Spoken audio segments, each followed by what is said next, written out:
అల్లూరు జిల్లా రంపచోడవరం గురుకుల కళాశాలలో వేధింపులకు గురైన విద్యార్థులను మాజీ ఎమ్మెల్యే ధనలక్ష్మి పరామర్శించారు. విద్యార్థులను క్రమశిక్షణ పేరుతో వేధించడం దారుణమని అన్నారు. గుంజీలు తీయించడం వల్ల సికిల్ వ్యాధి గల విద్యార్థులు తీవ్ర అవస్థకు గురై కాళ్లవాపుతో ఆసుపత్రిలో చికిత్స పొందుతున్నారని తెలిపారు. బాధిత విద్యార్థులకు ఆసుపత్రిలో పాలు పళ్ళు పంపిణీ చేశారు. ఐటీడీఏ పీఓ కట్టా సింహాచలంతో కలిసి కళాశాలను సందర్శించి విద్యార్థుల సమస్యలను అడిగి తెలుసుకున్నారు. ఐటీడీఏ పీఓ కట్టా సింహాచలం మాట్లాడుతూ ఇటువంటి సంఘటనలు మళ్ళా పునరావృతం కాకుండా చర్యలు తీసుకుంటామని తెలిపారు.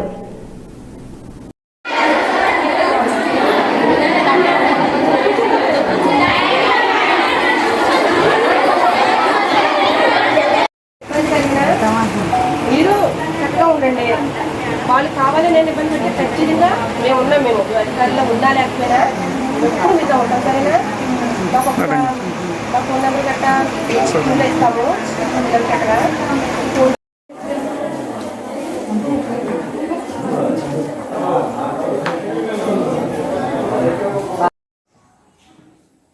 ఒకటి, మీ పిల్లలందరూ ఒకటి గుర్తుపెట్టుకోండి, మీకు అన్యాయం చేయడానికి అయితే పీఓ లేడు. అన్యాయం జరిగిన రోజున నేను ఎక్కడి నుంచి వెళ్ళిపోతాను. అర్థమైందా? ఇవన్నీ వదిలేసి శుభ్రంగా చదువుకోండి. ఇంకొక కాదు, అలా కాదు, రియల్ మీద చేసినట్టు కాదు, మీరు నా మీద చేస్తున్నట్టుంది. అయ్యో అదేంటండి మీ గురించి అలా కాదు. నేను పోనీ నేను వీళ్ళకి అన్యాయం చేసి ఉన్నా లేదు. ఇప్పుడు పిల్లల కోసం కదా నేను ఇప్పుడు వీసీ నుంచి బయటకు వచ్చాను. అదేనండి, ఖచ్చితంగా మీరు వీళ్ళకి న్యాయం చేస్తారు. వాళ్ళ మీద 100 నుంచి 300 గుంజీలు తీయించడం వల్ల వాళ్ళకి కాల్ పెయిన్స్ వచ్చినాయని చెప్పేసి హాస్పిటల్ అడ్మిట్ అయిన విషయం మాకు తెలిసింది. వెంటనే మొత్తం మా రంపచోడవరం నియోజకవర్గం వైఎస్ఆర్ పార్టీ నాయకులు, కార్యకర్తలు మేమందరం కూడా వెళ్ళి ముందుగా హాస్పిటల్లో ఉన్నటువంటి విద్యార్థులని పలకరించడం జరిగింది. వాళ్ళంతా కూడా చెప్తూ ఉన్నారు ఏంటంటే క్రమశిక్షణ పేరుతో చిన్న చిన్న విషయాలకి కూడా పిల్లల్ని ఏ రకంగా హింసిస్తున్నారనేది. అలాగే ఈ ఎవరైతే పిల్లలు చెప్తూ ఉన్నటువంటి ప్రిన్సిపాలు అలాగే పీడీ ఎవరైతే ఉన్నారో వాళ్ళు పిల్లల చేత వాళ్ళ ఇంట్లో సొంత పనులు అంటే బట్టలు ఉతకడం కానివ్వండి, లేకపోతే ఇల్లు ఊడ్చడం కానివ్వండి, లేకపోతే అంట్లతో ఇటువంటి పనులు కూడా మాతో చేయించుకుంటూ ఉన్నారు. ఏదైనా చేయడానికి ఇబ్బంది కలిగించే ఆన్సర్ చెప్పినా కానీ కొడతా ఉన్నారు, పనిష్ చేస్తూ ఉన్నారు అని చెప్పేసి వాళ్ళు చెప్తా ఉన్నారు. ఇది ఎంతవరకు నిజమని చెప్పేసి మేము పిల్లల్ని స్వయంగా చూడడం జరిగింది. నిజంగా ఏంటంటే వాళ్ళు కాళ్ళు అయితే నిజంగా వాచిపోయి ఉన్నాయండి. ముట్టుకుంటే కూడా వాళ్ళు అరుస్తున్నారు అమ్మ అని చెప్పేసి. అలా కొంతమంది పిల్లలు ఇంకా దౌర్భాగ్యం ఏంటంటే వాళ్ళలో సికిల్ సెల్ ఎనిమియా పేషెంట్స్ కూడా ఉన్నారు. వాళ్ళకి ఇచ్చే డైట్లో స్పెషల్ ఫుడ్ అయితే లేదు, కానీ వాళ్ళకి రోజు పిల్లలతో పాటు ఎక్సర్సైజ్ చేయించడం, వాళ్ళు ఏదైనా ఇబ్బందిగా ఉందని చెప్పేసి అంటే వాళ్ళని కొంచెం అన్పార్లమెంటరీ లాంగ్వేజ్లో తిట్టడం, అలాగే వాళ్ళతో కూడా 300 గుంజీలు తీయించడం వల్ల వాళ్ళు కూడా ఈరోజు హాస్పిటల్ అడ్మిట్ అయినటువంటి పరిస్థితులు చూస్తూ ఉన్నాము. వాళ్ళు చెప్తా ఉన్నారు గతంలో ఇంత దారుణంగా ఉండేది కాదండి, ఏదైనా ఉన్నా కొంచెం తిట్టి గట్టిగా తప్ప కానీ ఈ మధ్య కాలంలో మొన్న ఈ సమ్మర్ హాలిడేస్ తర్వాత నుంచి కూడా కొంచెం ఎక్కువ టార్చర్ చేస్తూ ఉన్నారు. వీళ్ళిద్దరే మిగతా టీచర్లతో ప్రాబ్లం ఏమీ లేదని చెప్పేసి కూడా పిల్లలే చెప్తా ఉన్నారు. ఆల్రెడీ ఈ విషయం పీఓ గారితో కూడా మాట్లాడడం జరిగింది.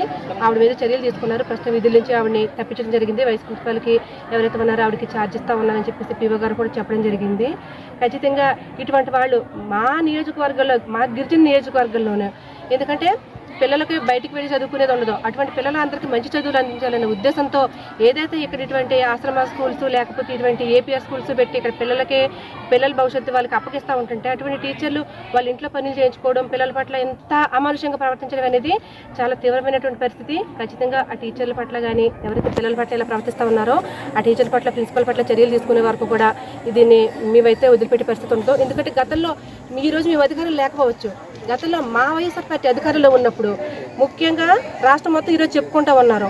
పిల్లల చదువుల కోసం కానీ, పిల్లల ఆరోగ్యం కోసం కానీ, పిల్లల భోజన విషయంలో కానీ, వాళ్ళు తినే ఫుడ్ కూడా వాళ్ళకి బలమైన ఆహారం ఇవ్వాలనే ఉద్దేశంతో పిల్లల గురించి, ఎందుకంటే ఈరోజు పిల్లలు వాళ్ళ ఎడ్యుకేషన్ బాగుంటే రేపు పొద్దున్న మంచి సమాజం నిర్మితమనే ఉద్దేశంతో మన మాజీ ముఖ్యమంత్రి వెళ్ళి జగన్మోహన్ రెడ్డి గారు ఎంతో ముందు చూపుతో, ఎంతో మంచి ఆలోచనతో గత 5 సంవత్సరాల కాలంలో కూడా, గత 5 సంవత్సరాలు వైఎస్ఆర్ గవర్నమెంట్లోని పిల్లలు స్కూల్లో ఎంత ప్రశాంతంగా ఉన్నారో ఈరోజు మనం చూసుకున్నట్లయితే ఈ ప్రభుత్వం వచ్చిన 4 నెలల్లో మన రాష్ట్రంలో ఎన్ని జిల్లాల్లో పిల్లలు ఈరోజు కనీసం ఫుడ్ కూడా సరిగా ఉండట్లేదు, సౌకర్యాలు సరిగా ఉండట్లేదు అని చెప్పేసి ఎంతమంది పిల్లలు రోడ్డు ఎక్కారో మనం చూస్తూ ఉన్నాం. గత 5 ఏళ్లలో జరగలేనటువంటి ఎన్నో పనులని ఈ 4 నెలల కాలంలోనే మనం చూస్తూ ఉన్నాము. పిల్లలకు సరైన ఫుడ్ ఉండడం లేదు, సరైనటువంటి చదువు ఉండడం లేదు, సరైనటువంటి బాధ్యత ఉండడం లేదు, అటువంటి పరిస్థితులు మనం చూస్తూ ఉన్నాము.